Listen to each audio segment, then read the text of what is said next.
जे हिस्से जो पूरो पानी ना छॾियो पियो वञे इन सिलसिले में जेको धरणो लॻो आहे इन बारे में तव्हां छा चवंदा? ऐं सम्झां थी त हीअ जेके माण्हू आहिनि पंहिंजे सॼे ठठे जा ऐं उन में पंहिंजे मुख़्तलिफ़ तालुकनि जा रुॻो ठठो न पर अॼु साकरो घोड़ाबाड़ी केटी बंदर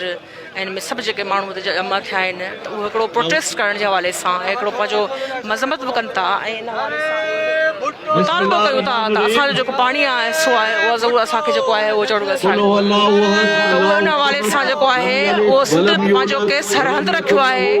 ऐं चेयरमैन बिलावल भुट्टो ज़रदारी साहब बार बार चवनि पिया त सिंध जो हिसे जे पाणी कटौती असांखे नामंज़ूर आहे। चश्मा झेलम लिंक कैनाल ऐं तोसा पंजनत जेको आहे उहो हुननि खोले छॾिया आहिनि। इहे जेका फ्लड कैनाल्स आहिनि उन्हनि खोले छॾिया आहिनि त असांजे जेको न सिर्फ़ु ज़राअत खे कापारी धकु लॻो आहे पर आउं सम्झां थी त असांजी जेको आहे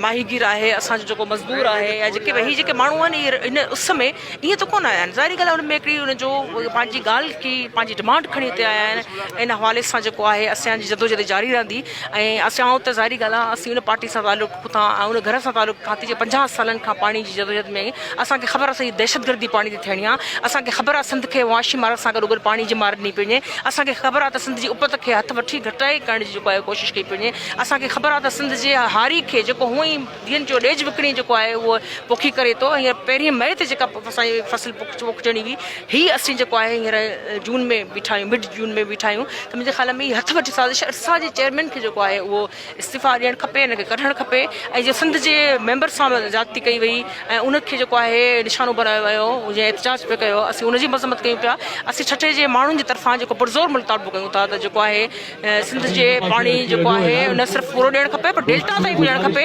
डेल्टा खे हथु वठी मारियो पियो वञे।